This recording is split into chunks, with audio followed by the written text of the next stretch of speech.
parole, c'est la parole avec le public.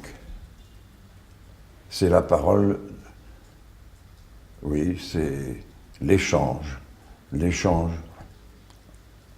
entre l'auteur, la personnalité de l'acteur, qui, en quelque sorte, essaie de comprendre la totalité ou une partie de la totalité de ce que l'œuvre contient et la transmettre au public sans qu'il y ait la moindre intellectualité à la chose.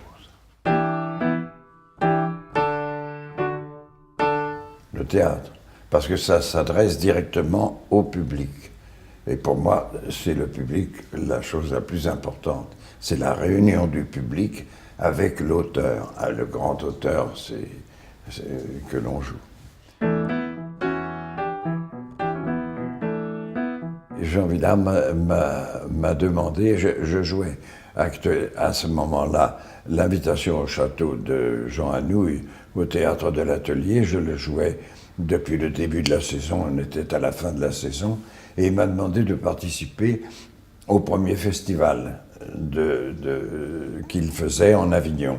Je lui ai dit oui, en effet, je dispose de 2 mois de relâche pendant l'été et je vais en profiter pour faire ce travail pour toi. Ça me fera énormément plaisir parce qu'on a été en rapport pour Meurtre dans la cathédrale qu'il présentait au théâtre du Vieux-Colombier et je n'étais pas libre pour le faire. Alors je dis comme ça, je serai libre là pour l'été pour faire la pièce de Maurice Clavel, La terrasse de midi, qui a été au programme du premier festival d'Avignon. Il y avait le Shakespeare à la Cour d'honneur, il y avait le Claudel au Jardin d'Urbain V, et puis il y avait au théâtre d'Avignon, au Grand Théâtre d'Avignon, il y avait La terrasse de midi, qui est une pièce de Maurice Clavel que je jouais avec Jeanne Moreau, Germaine Montero et Jean Levray. Et on l'a joué à 4. Voilà. Alors donc au premier festival d'Avignon, j'ai joué 3 représentations au Grand Théâtre d'Avignon au cours de ce premier festival. Oh, j'en garde un souvenir tout à fait positif. Je trouve que tout ce qu'il a fait était nécessaire. D'ailleurs, on s'est vu la dernière semaine de sa vie, sans le savoir. On a travaillé au Sud, au Francoeur, à Paris, et on s'était quitté de vue, comme ça, et on a été réunis, en quelque sorte, par le fait que un producteur nous a demandé de lire ces textes de Malraux pendant 1 semaine devant la caméra. Et alors on en a profité pour refaire connaissance, alors qu'on se connaissait depuis 20 ans, mais qu'on s'était quitté de vue un petit peu. Alors on a pu faire, cette rencontre a permis de nous reconstituer. Et dans un malheur qui était inscrit dans le destin, il est mort 8 jours après ce contact qu'on a eu pendant 1 semaine ensemble, où on a pu faire le point sur tout ce qui nous était arrivé, etc., sur tous les malheurs qui lui étaient arrivés, que j'avais ressentis moi très profondément, dont il a été victime. Et il m'avait dit cette chose merveilleuse, il m'avait dit, tu sais, je suis content d'être débarrassé du théâtre. Ça, j'étais très étonné par ça. Il m'a dit, ça me fait très plaisir, je vais rentrer à 7, je pars demain matin, je rentre à 7 et je vais pouvoir écrire. Et c'est la chose qui m'intéresse maintenant le plus. Alors j'étais content de savoir qu'il n'avait pas de rancœur par rapport à tout ce qui lui était arrivé, parce qu'il en a supporté de très, très, très dur. et qu'il avait gardé cette sérénité et qu'il la mettait maintenant au service de l'écriture. Et malheureusement, j'ai appris sa mort quelques jours après. Il avait fait le voyage pour Sète et puis il est mort 3-4 jours après son arrivée. C'est la personnalité merveilleuse de chef de troupe. Il était indéniablement un chef de troupe extraordinaire, tout à fait étonnant. Une façon de rassembler son équipe, de la faire travailler et d'obtenir de cette équipe des choses merveilleuses. Ça, il avait le sens de ça.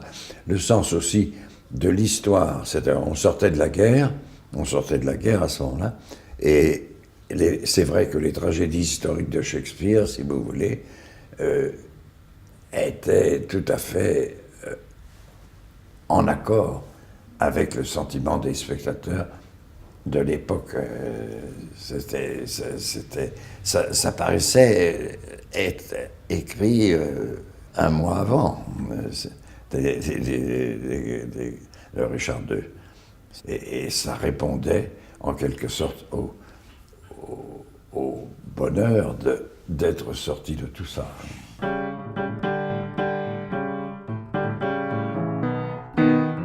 C'était une nécessité, et c'est resté une nécessité. Et c'est très bien comme ça.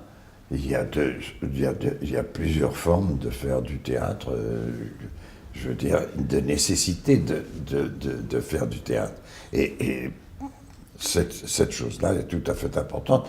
D'ailleurs, elle venait de Copeau, elle venait d'autres gens avant lui. Mais il a repris cette obligation de répondre aux besoins du public le plus populaire et de se mettre au service de cette fonction.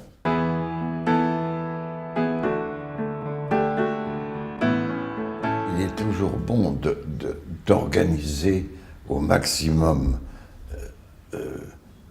puisque c'est par l'organisation, en quelque sorte, qu'on apporte les réponses évidentes de nécessité d'un certain théâtre. Donc, c'est très bien comme ça. Il faut encourager ça au maximum. Au maximum. Oh, beaucoup de tragédies en tout cas. Moi, j'ai eu la chance de voir Madame Second-Weber pendant l'occupation qui jouait au Théâtre Français les soirées d'adieu qu'elle a données sur la tragédie. Et j'ai vu cette Madame Second-Weber jouer. Et j'ai été frappé par la puissance, par la force, par l'étonnante présence de la vérité en elle, de ce que l'œuvre tragique peut représenter.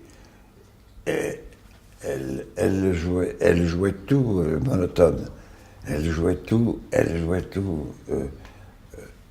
Le texte devenait, les tirades devenaient comme des fûts de colonne. Ça ne bougeait pas. Et tout était éprouvé à l'intérieur, mais tout était millimétré à l'extérieur. C'était tout à fait étonnant. Celle que je pouvais servir le mieux, c'est pas forcément celle que je préférais, mais c'est celle que je pouvais servir le mieux. Alors évidemment, c'est Molière avant tout, et évidemment pour tout le monde.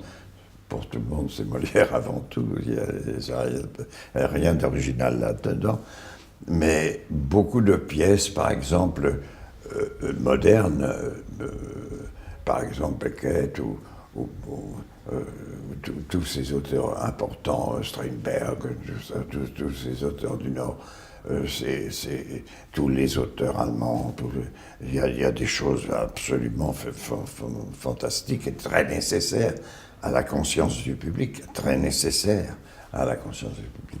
Ouais, puis ce sont des réponses aux questions qu'ils peuvent se poser dans l'intimité de leur propre vie.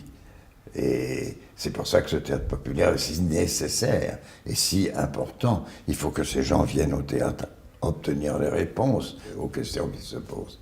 C'est tout à fait important, ça. Ça, Villard le comprenait parfaitement, ça. C'est vital, enfin, pour l'évolution de la conscience à l'intérieur des peuples, n'est-ce pas? C'est nécessaire. C'est le théâtre citoyen. C'est le théâtre citoyen. Et il est nécessaire. Il est absolument nécessaire. Et avec les chefs-d'œuvre. Il faut que le public, si vous voulez, ait connaissance des chefs-d'œuvre et tire les leçons des chefs-d'œuvre. Tous les chefs-d'œuvre du théâtre, n'est-ce pas, demandent à être réfléchis par la condition du public. Réfléchis. Et les leçons doivent être retenues de ce que les grandes pièces donnent.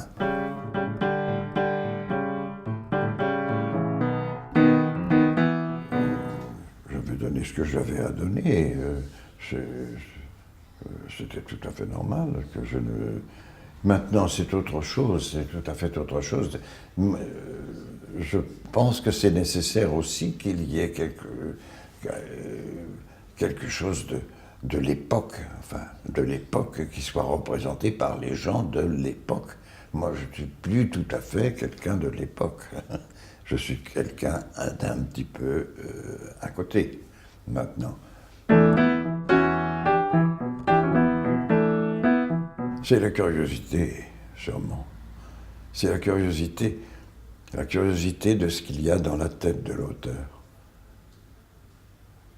C'est, vous savez, se pencher sur la tête de Beckett ou la tête de Molière, ou la tête de Steinberg, ou la tête de Goethe, ou se plonger dans ces têtes-là, on y prend goût. Et puis, on y trouve un enseignement magnifique et surtout un enseignement du bonheur de travailler. C'est quelque chose qui maintient en vie, qui maintient correctement en vie.